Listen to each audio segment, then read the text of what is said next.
안녕하십니까. 김강욱 노무사입니다. 이제 근로기준법 알자 제14회차 강의를 진행하도록 하겠습니다. 제14회차 강의의 주제는 근로자 대표라는 주제입니다. 사실 이 근로자 대표가 우리 근로기준법에서 여러 차례 나오는 개념이고, 근로기준법뿐 아니라 다른 법, 특히 산업안전보건법 같은 데도 상당히 여러 차례 나오는 개념입니다. 근데 이 정의가 법적으로 잘 되어 있음에도 불구하고 아직까지 실질적으로 이 근로자 대표가 우리 기업 현장에서 활약하거나 또는 선출되거나 하는 점에 있어서 좀 부족한 점이 있는 것 같습니다. 그래서 얼마 전에는 그 노사정위원회 같은 데서 이 부분을 좀 정리를 해서 입법을 건의하기도 했고, 최근에 국회에서는 여기에 맞춰가지고 좀 법을 해야 되겠다 해가지고 근로자 참여법 부분에 개정을 한 것으로도 알고 있습니다.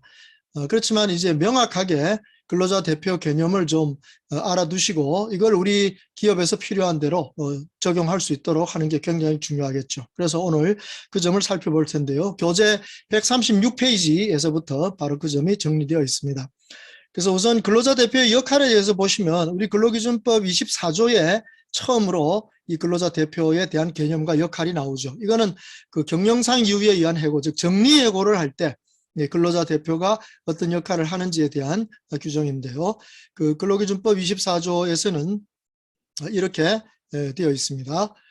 근로자 과반수로 조직된 노동조합이 있는 경우에는 그 노동조합, 그러나 근로자의 과반수로 조직된 노동조합이 없는 경우에는 근로자의 과반수를 대표하는 자, 이것이 근로자 대표 개념으로 되어 있는 겁니다. 그래서 과반수 노조는 그 노조 자체가 근로자 대표가 될 것이고, 또 노조의 원리상 원칙적으로 그 노조의 대표 한 명이 바로 근로자 대표로 인정된다는 거, 그거는 뭐 쉽게 이해하실 수가 있겠습니다. 자, 그런데 문제는 그런 과반수 노조가 없는 사업장에서 근로자 대표는 누구냐? 여기 법적인 표현이 중요한 게 근로자의 과반수를 대표하는 자라고 되어 있지 않습니까? 이게 대표하는 자. 이게 법적으로 표현할 때 대표한다, 이 말은 어떤 의미를 갖고 있을까요? 그러니까 근로자 과반수로부터 인정받는 사람, 승인받는 사람, 또는 뭐 선출된 사람, 찬성받은 사람, 뭐 이런 식의 표현을 쓸 수가 있겠죠. 그래서 이 근로자 과반수의 동의를 받거나 찬성을 받거나 지지를 받거나 하는 그런 방식으로 증명될 수 있는 그런 대표성을 가진 사람이 바로 근로자 대표라고 할 수 있는 겁니다. 그러니까 이거는 나중에 보시겠지만 결국 이 근로자 대표를 어떻게 선출하느냐 하는 이것이 이제 굉장히 중요하고, 그 선출 방식이 아주 공정하고 상식적으로 맞아야만, 또 민주적인 방식으로 맞아야만 법적으로 근로자 대표의 개념에 인정을 할 수 있다, 이렇게 정리가 되겠습니다. 자, 우선 교재를 살펴보시면 제가 정리를 좀 해두었죠. 이 근로자 대표가 우리 노동법을 통해서 어떤 역할들을 하는지. 그래서 우선 근로기준법에만 보더라도 13가지 역할이 규정이 되는데, 특히 우리가 2호부터 거기 11호까지 무려 10가지 조항에서 근로자 대표를 역할하는 것을 볼 수 있게 되는데, 이게 전부 이제 근로시간이라든가 휴가라든가 하는 이런 제도와 관련 있는 걸 볼 수 있습니다. 거기 2호에 보시면 3개월 이내 탄력적 근로시간 제도, 또 3개월 초과 탄력적 근로시간 제도 3호에, 4호에 보시면 선택적 근로시간 제도, 5호는 이게 한시적이긴 하지만 상시 30명 이하 사업장에서의 특별 연장 근로, 그 다음에 6호에 보시면은 그 주휴일이 아닌 유급휴일을 대체하는 경우, 즉 공휴일을 대체하는 경우에 서면 합의, 그 다음에 7호에 보시면은 가산수당을 가름하는 보상휴가를 주는 경우, 그 다음에 간주근로시간제도, 재량근로시간제도, 또 근로시간 및 휴게시간의 특례를 적용하는 경우, 그리고 연차유급휴가를 대체하는 경우, 이렇게 무려 10가지의 경우에 있어서 근로시간이나 휴가와 관련해서 그것을 실제로 우리 기업에서 적용하는데 이 근로자 대표와의 서면 합의가 매우 중요한 요건이라는 점을 분명히 아실 수 있습니다. 기억하시겠지만 13회째 강의 때 연차유급휴가를 대체하는 경우, 만약에 이 근로자 대표가 없다면 이것은 아예 대체할 수 있는 요건 자체가 안 되기 때문에 기업체에서 그것을 대체했다라고 주장하더라도 그것은 효력이 없다라는 판례를 제가 언급했고, 그것이 아주 중요한 판례라는 말씀을 드렸습니다. 그 판례가 나중에도 우리 그 교재 뒤에 140페이지에도 아마 그 내용이 나올 텐데요. 그만큼 이 휴가를 대체하는 데 있어서 근로자 대표가 없다면 그것은 효력이 없다라는 이런 대법원 판례도 이미 나왔습니다. 그러니까 근로자 대표의 법적 역할을 우리 대법원도 분명히 인정하고 있기 때문에 이들이 누구인지, 이들을 어떻게 선출할 것인지 이런 점들을 좀 주의 깊이 살펴보시고 그 점을 잘 적용하도록 하셔야 될 겁니다. 교재 137페이지에서는 근로자 퇴직급여 보장법에서 근로자 대표가 하는 역할이 규정된 것을 정리해 두었고요. 그 아래 보시면 산업안전보건법에서 9군데나 근로자 대표의 역할이 규정되어 있다는 것을 보실 수 있습니다. 138페이지 가시면 파견근로자보호법에도 근로자 대표의 역할이 나오고 고령자 고용촉진법에서도 근로자 대표의 역할이 나온다는 걸 볼 수 있습니다. 특히 이 고령자 고용촉진법 제19조 2에 보시면은요, 거기 제1항에 정년을 연장할 때 이제 60세까지 연장하는 경우에 그때 사업주와 근로자의 과반수를 대표하는 자, 즉 근로자 대표가 거기에 알맞는 필요한 조치를 해야 된다고 법으로 규정하고 있습니다. 물론 과반수 노조가 있다면 그 과반수 노조 대표가 근로자 대표가 되겠는데요. 자, 여기 임금 피크제를 도입하는 경우, 정년 연장을 하면서 임금 피크제를 도입하는 이 조치를 사업주와 근로자 대표가 함께 해야 되는데, 보통 이제 이 경우에 임금 피크제를 도입하려면 취업 규칙을 변경해야 되지 않습니까? 네, 그러면 임금 피크제라는 건 임금을 삭감하는 거니까 그 취업 규칙 변경은 불이익하다. 이렇게 봐서 근로자 과반수의 또는 근로자 그 과반수 노조의 어떤 그 동의를 받아야 된다. 이렇게 생각할 수 있었겠습니다. 그래서 우리 노동부는 그런 식으로 행정해석을 해가지고 뭐라고 했는가 하면 이때 취업규칙을 변경하는 것은 불이익 변경이 아니다. 그래서 법으로 인해서 정년을 연장하면서 임금 피크제를 도입하는 거니까 이건 불이익으로 볼 수 없다. 그래서 이 경우는 동의가 아니라 그냥 의견만 들으면 된다. 이런 식의 행정해석을 했습니다. 근데 제가 볼 때는 그거는 완전히 취업규칙 불이익 변경이라고 볼 때는 그렇게 노동부 해석이 맞지만 지금 여기 법에서 직접적으로 말한 것은 취업규칙 불이익 변경을 말하는 게 아닙니다. 무슨 말인가 하면 사업주와 근로자 대표가 그 어떤 조치를 취해야 된다 이렇게 했기 때문에 말하자면 사업주와 근로자 대표가 합의만 하면 그것으로서 이 조항의 요건은 갖춘 것입니다. 그러면 이제 합의를 했으니까 임금 피크제를 도입하기로 합의했으니까 그거는 불이익이냐 아니냐 따질 필요가 없죠. 그 합의한 대로 서면 합의에서 이미 합의한 대로 취업규칙을 변경하는 것 뿐이니까 거기에서 불이익이냐 아니냐 따질 필요가 전혀 없는 것이죠. 그래서 노동부 행정해석도 잘 보면은 이 정년을 연장하면서 임금 피크제를 도입하는 이것이 무조건 취업규칙 불이익 변경이다 이렇게 한 칸 뛰어넘어가 버렸는데 그 사이에 보시면 이것이 근로자 대표와 사업주 사이에 서면 합의를 하든 무슨 어떤 식으로든 조치를 취하는 이 합의하는 이런 것으로 해석을 해버리면 사실 이것은 취업규칙 불이익 변경은 거기에 따라 가지고 하는 후속적 조치에 지나지 않기 때문에 이것이 불이익이냐 아니냐를 따질 필요가 없었을 거라는 것입니다. 그래서 그만큼 이 고령자 고용촉진법에서도 이 근로자 대표 개념을 19조의 2 제1항에서 사용하고 있음에도 불구하고 노동부는 깜빡 그걸 놓치고 그냥 취업규칙 불이익 변경으로만 봐가지고 이것이 불이익하지만 이것은 불이익으로 판단하지 않는 법에 의해서 변경되는 것이니까 불이익하지 않다고 볼 수 있으므로 동의가 아니라 의견만 들으면 된다 이렇게 이제 해석을 내렸던 것입니다. 그래서 뭐 노동부 대로 한다고 해서 문제가 되는 건 아니겠지만 제가 볼 때는 그 취업규칙을 변경하는 이유가 뭐냐 이것은 서면 합의가 있기 때문에 거기에 따라서 변경하는 후속 조치다 이렇게 해석해 버리면 그게 불이익하냐 아니냐 이건 따질 필요가 없게 되는 거 아니냐 이렇게 생각하는 것입니다. 자, 그래서 이렇게 여러 법에서 우리 근로자 대표의 역할에 대한 규정이 있다는 점 다시 한번 확인하시고 우리 기업에서 특히 노조 없는 기업에서 노무 관리를 해 가실 때 이 근로자 대표의 역할과 기능이 매우 중요하다는 점, 이 점을 좀 생각해 보실 필요가 있을 것 같습니다. 자, 그러면 이제 거기 138페이지 아래쪽에 그 소개된 판례는 이제 근로자 대표가 반드시 있어야 되는데 서면 합의를 해야 되는데 그걸 갖추지 못했을 때는 아예 효력이 없는 거다라고 하는 대법원 판례를 거기 소개해 두었고요. 그럼 이제 가장 중요한 문제가 뭡니까? 이 근로자 대표를 어떻게 선출하느냐 하는 문제 아니겠습니까? 이제 교재 139페이지에서 근로자 대표의 선출이라는 제목으로 그 점에 대해서 살펴보도록 하겠습니다.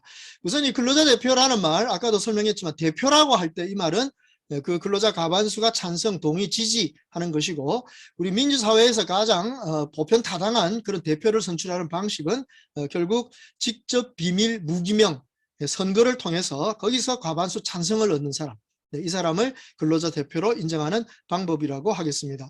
생각해 보십시오. 우리가 가반수 노조 대표 이렇게 말을 할 때 가반수 노조가 있는 경우 그 노조의 대표가 근로자 대표가 되는데 이 경우 가반수 노조에서 그 노조 대표는 어떻게 인정됩니까? 바로 조합원들의 선출에 의해서 그렇게 해서 뽑는다는 거 금방 알 수 있지 않습니까? 그러니까 이런 경우 대부분 그 노조에서 과반수 찬성을 받는 분이 노조 대표가 된단 말이죠. 그러니까 이 점을 우리가 그대로 응용을 한다면 이 과반수 노조가 없는 사업장에서 이제 과반수 대표를 하는 근로자 대표를 뽑는다고 생각해 보십시오. 그러니까 근로자의 과반수를 대표하는 자라는 이 근로자 대표를 뽑는 방법은 어떤 게 제일 좋겠습니까? 근로자 전체가 모여서 투표를 해가지고 거기서 과반수의 찬성을 얻는 사람, 이 사람이 근로자 대표다 이러면 뭐 논란의 여지가 없는 거죠. 그렇게 선출하는 방식이 가장 타당한 거 아닌가 저는 이렇게 생각을 합니다.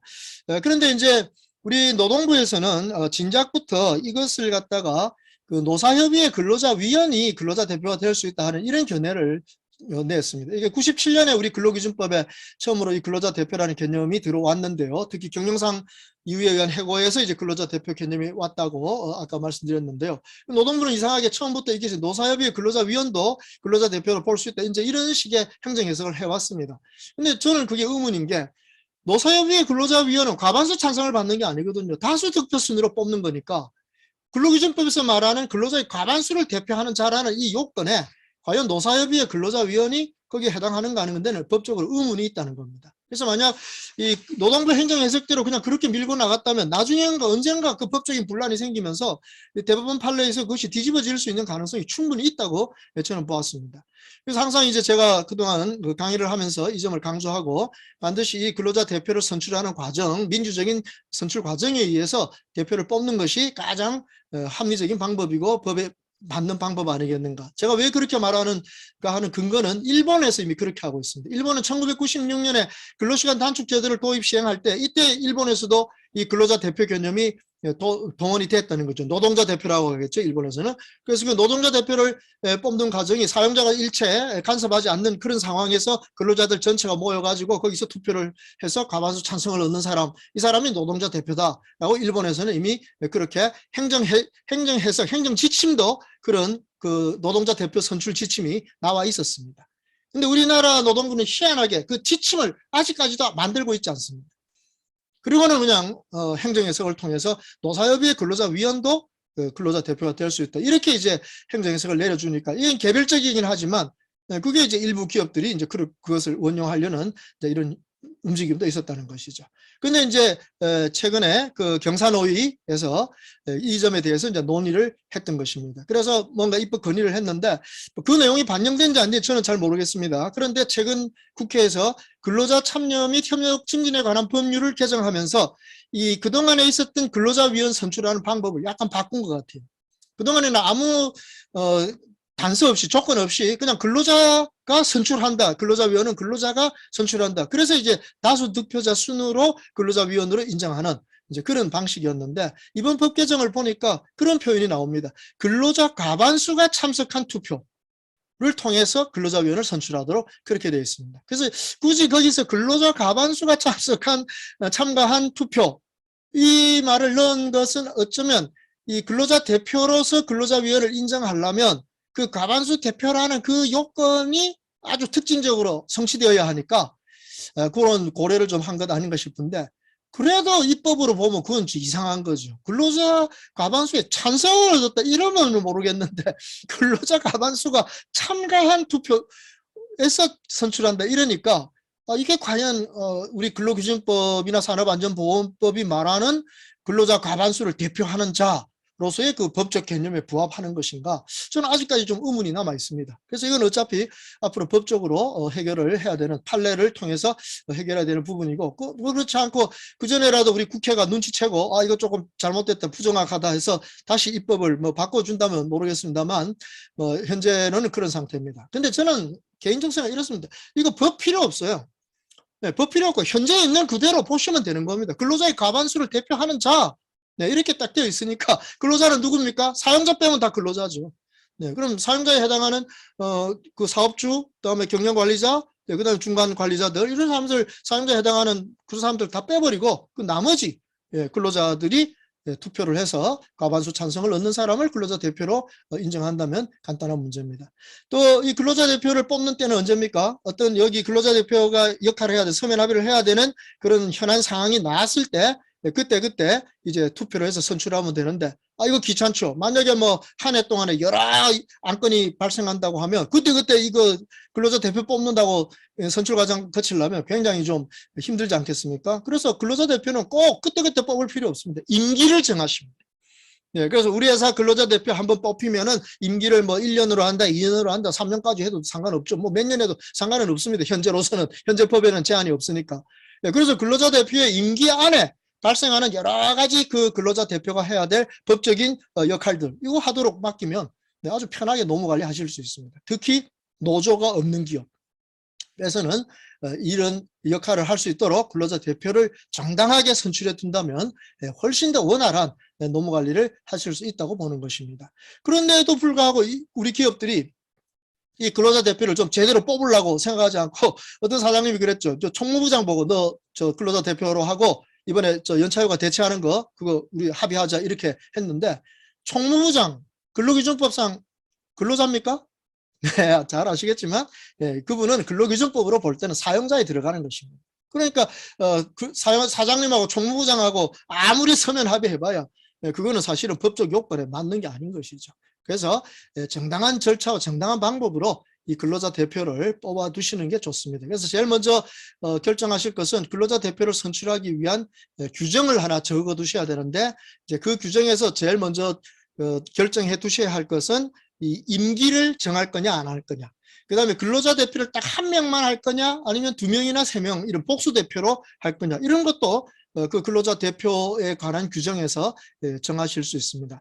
아직 이 근로자 대표에 관한 규정의 법적 성격이 아직 판단된 바는 없지만 제가 볼 때는 이거는 일종의 그 취업규칙으로 볼 수 있지 않겠나 싶습니다. 그래서 사용자 측에서 이 규정을 만드시면서 이거는 좀 다른 규정하고 조금 성격이 다르니까 근로자들의 의견을 충분히 수렴할 수 있도록 그래서 근로자들이 충분히 그 문제에 대해서 논의하고 자신의 의견들을 제출할 수 있도록 그렇게 해주셔서 안을 짜고 그 안도 사장님이 일방적으로 짜지 마시고 그런 근로자들 가운데 좀 신뢰받는 이런 몇몇 선배 근로자들을 좀 모아가지고 그런 안들을 작성하는데 좀 노력을 기울이신다면 아주 멋진 근로자 대표 선출에 관한 근로자 대표의 역할과 선출에 관한 규정 이걸 우리 회사 규정으로서 멋지게 만드실 수 있다고 봅니다. 그래서 그걸 제정하시게 됐다면 그건 노동부에 신고만 하시면 이제 그거는 법적 효력이 있는 것이니까 그거는 거기에 따라서 이제 앞으로 이 근로자 대표들을 선출해 가시면 되겠다는 겁니다. 그래서 이 근로자 대표 선출 과정을 근로자위원 선출하는 과정하고 이렇게 붙여가지고 함께 진행하시는 방법도 있습니다. 다만 그때 여기 그 찬성받는 그 숫자의 비율, 이 정적수를 갖다가 제 생각은 이제 과반수로 해야 된다 이렇게 주장을 하는데 그게 이제 실제 현장에서는 좀 부담스러운가 봐요. 과반수 얻는다는 게 쉽지가 않다 이렇게 보는데 잘 생각해 보세요. 근로자 대표입니다. 대표니까 적어도 과반수 찬성은 받아야 대표성이 인정되고 있고 거기에 대해서 누가 시비를 걸지 않을 거 아닌가. 이렇게 생각한다면 그건 별로 뭐 어렵지 않은 문제가 아닌가 싶은데 이상하게 이번에 그 근참법 개정을 하면서도 그 표현을 쓰지 않고 그냥 근로자 과반수가 투표에 참가만 하면 이렇게 되어 있는 게 저는 참 섭섭합니다. 어떤 면에서. 그러니까 법적으로 좀 더 명확하게 이 근로자 대표 요건을 확립해 주면 참 좋았을 텐데 이번에도 그 점이 좀 미흡하지 않나 싶어서 앞으로 좀 더 추이를 지켜볼 필요가 있을 것 같습니다. 그래서 이 근로자 대표 선출에 관해서 조금 이 강의를 통해서나 또 교재를 통해서 좀 확인해 보시고 그래도 조금 미흡하다 잘 모르겠다 싶으면은 제 그 홈페이지에 여기 실무노동법 리포트라는 부분에 제가 이 부분에 대한 리포트를 하나 걸어 두었습니다. 그래서 필요하신 분들은 또 거기를 참고해 보시면 되겠습니다. 13회차 강의 때 제가 잠깐 소개해드렸던 제 홈페이지에 들어오시면 그런 필요한 몇 가지 자료들을 보실 수 있고 오늘 14회차 강의에서 다루는 이 근로자 대표의 역할과 선출에 대한 과정은 제가 이미 오래전에 거기에 대한 레포트를 올려두었기 때문에 필요한 기업들이나 또 우리 노무사 수험생들도 한 번쯤 참고해 보시면 도움이 되지 않겠나 싶습니다. 자, 오늘 이렇게 해서 제 14회차 강의 근로자 대표와 관련된 부분들을 살펴보았습니다. 이제 다음 15회차 강의부터 우리가 어떤 점을 살피는지 이미 알고 계실지 모르겠습니다만 임금과 관련된 부분을 살펴보게 되겠습니다. 자, 정말 우리 근로기준법에서 가장 중요하지만 가장 어렵고 제대로 해결이 되고 있지 않은 가장 분쟁이 심한 그런 부분에 대한 주제들을 이제 다루게 되었습니다. 근로기준법을 이 정도 이제 배우실 정도가 되었고 임금 문제를 이제 다루게 되었다. 이러면 상당히 이제 근로기준법에 대해서 이제 조예가 깊어지신 것입니다. 그런데 아직까지도 제 교재를 구입하지 않고 계시다. 이러면 제가 좀 섭섭합니다. 그래서 앞으로 다루는 문제들은 정말 교재와 함께 보실 때 더 이해하기 쉬우니까 제 교재를 구입하셔서 이 강의를 계속 시청해 주시기를 제가 꼭 당부드리고 싶습니다. 자, 15회차 강의에서 뵙도록 하겠습니다. 감사합니다.